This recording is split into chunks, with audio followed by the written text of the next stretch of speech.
अभिनेता संजय दत्त का बिहार के गया से भी नाता है और ये नाता है उनके नानी के जरिए। दरअसल नरगिस दत्त की मां जद्दन बाई का यहाँ महल है और ये महल काफ़ी फेमस है। देश विदेश से लोग भी इस महल को देखने पहुँचते हैं, लेकिन अब महल ये अपने जीर्णोद्धार को तरस रहा है। इसकी हालत जर्जर हो चुकी है। देखिए इस रिपोर्ट में क्यों खास है ये महल और क्यों इसे देखने के लिए दूर दराज से लोग पहुँचते हैं। बिहार के गया से फिल्म अभिनेता संजय दत्त का रिश्ता है। दरअसल संजय दत्त की नानी और नरगिस की मां जद्दन बाई का महल गया में मौजूद है। इसकी प्रसिद्धि इतनी है कि इसे देखने न सिर्फ देश से बल्कि विदेशों से भी लोग आते हैं। जद्दन बाई को ठुमरी में प्रसिद्धि हासिल थी। इनके ठुमरी गायन और नृत्य को सुनने दूर दराज से रजवाड़े पहुंचते थे। बाद में इनकी प्रसिद्धि इतनी हो गई कि ये फिल्मों में अभिनय करने लगी और गायिका के रूप में भी प्रसिद्ध हो गई। इन्होंने पहली महिला गायिका के रूप में भारतीय हिंदी सिनेमा में अपनी ऐतिहासिक छाप छोड़ी। सिने स्टार संजय दत्त भी कई बार कह चुके हैं कि उन्हें गया से बड़ा लगाव है। अपनी नानी जद्दन बाई के महल को देखने संजय दत्त गया डाइट भी आ चुके हैं। हालांकि महल को संरक्षित करने की दिशा में उन्होंने कोई ठोस प्रयास नहीं किया। नतीजतन आज जद्दन बाई का महल जर्जर और जीर्ण शीर्ण हालत में है। यही स्थिति बनी रही तो महल को पूरी तरह से ध्वस्त करने की नौबत आ सकती है। जद्दन बाई का महल गया शहर के पंचायती अखाड़ा में डाइट परिसर के बीचों बीच धरोहर के रूप में है, जिसे संरक्षित करने की जरूरत है। कुछ लोग जद्दन बाई के महल का जीर्णोद्धार कर संगीत विद्यालय खोलने की बात करते हैं ताकि महल का अस्तित्व भी बना रहे। डाइट में चतुर्थ वर्गीय कर्मचारी के रूप में काम करने वाली उर्मिला देवी बताती हैं कि 1986 से वो इस महल को देख रही हैं और इसकी देखभाल भी कर रही हैं। तब ये महल काफी सुंदर था, लेकिन धीरे धीरे इसकी हालत जीर्ण शीर्ण हो गई। इसे बचा लिया जाता है तो अच्छा होगा। यही जद्दन बाई की हवेली है। हम लोग इनको यहाँ देख रहे हैं। हम यहाँ 86 से हम देख रहे हैं। 86 से देख रहे हैं तो ये ऐसी ही है। हमने ना बाद भी संजय दत्त आए थे। संजय दत्त देख सुन के गए और कहाँ हम बता सकते हैं। और कोई आए थे? और तो कोई नहीं आए। और तो बहुत आदमी आते हैं देखने के लिए। विदेश के भी आदमी आए थे देखने के लिए। सब देखो करके तो सब गए हैं। देखिए एक बाद क्या होता है। ये वाला अब टूटे वाला है, अब टूटेगा ये।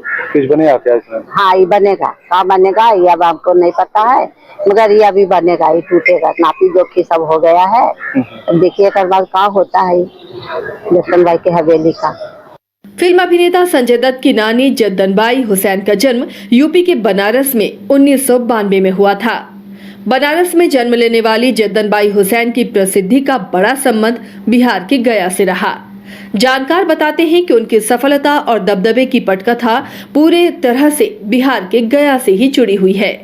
तब गया कोलकाता, बनारस, मुंबई की तरह नृत्य संगीत का बड़ा केंद्र होता था। गया आने के बाद जद्दन बाई गया घराने से जुड़ गई थीं। गया का जहां आज पंचायती अखाड़ा है, वो कभी दौलताबाद नाम से रजवाड़ा था। उस रजवाड़े के जफर नवाब संगीत प्रेमी थे। जद्दन बाई को जफर नवाब का प्रश्रय मिला। जफर नवाब इतने बड़े संगीत प्रेमी थे कि उन्होंने अपनी हवेली के बीच में ही जद्दन बाई के लिए एक हवेली दे दी, जहां आज वर्तमान में डाइट के भवन मौजूद हैं और इसके बीच आज भी जद्दन बाई का महल खड़ा है। जो जद्दन बाई यहाँ पे उनकी जो है ठुमका लगाया जाती है, जद्दन बाई की पेशा से तवाइफ थी। बहुत दूर दूर के राजे रजवाड़े यहाँ पे आया करते थे नृत्य का आनंद उठाने के लिए, ठीक है। और इसके बिल्डिंग के पीछे जो है वो पोखर भी है एक, जिसको बोलते स्विमिंग पूल पहले के ज़माना में। तो स्विमिंग पूल अभी के अभी देखिएगा तो ये स्विमिंग पूल अभी भी लगेगा कि हाँ है स्विमिंग पूल जैसा, ठीक है। बट वे बहुत पुराने हो चुके हैं। जो ये अभी जो है बहुत जर्जरा हो चुकी है। बहुत दिनों से इस पर सरकार ने देख रेख नहीं की है, जिसके कारण जो है जर्जरा हो चुकी है ये हवेली। और यहाँ पे पहले जो है ये संजय दत्त भी आ चुके हैं यहाँ पर। और एक बार जब विष्णुपत में संजय दत्त आए थे, क्योंकि ये जो है संजय दत्त का ही विरासत है। तो उन्होंने जब विष्णुपत आया था, हम लोग या बिहार को ही पता नहीं था कि संजय दत्त का यहाँ पुराना वंशज चल रहा है, मतलब पुराना संजय दत्त का ही है। हाँ, पूरा संजय दत्त का ही है। तो संजय दत्त का है ये। और संजय दत्त जबकि बोले भी थे विष्णुपत में आकर कि यहाँ से हमारा जो है ननिहाल है, यहाँ पे जो यहाँ पर आके भी देखे तो उन्होंने जद्दन भाई की हवेली है ये, ठीक है।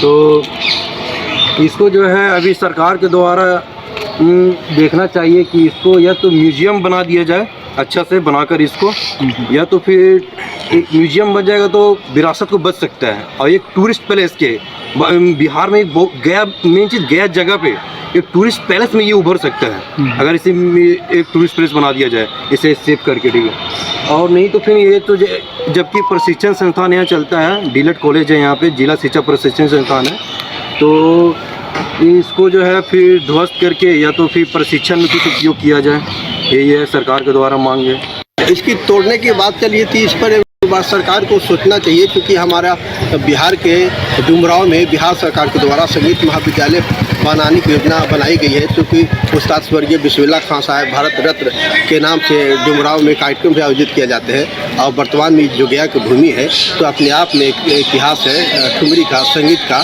और इस धरोहर को बिहार सरकार बचाती है। इसमें संगीत कॉलेज, संगीत महाविद्यालय और अन्य भी कुछ खोला जा सकता है, बशर्ते इनकी यादें जुड़ी है। ये न तोड़कर इसे बेहतर किया जाता तो एक अपने आप में बिहार का विरासत पूरे भारत के लिए जाना जाता।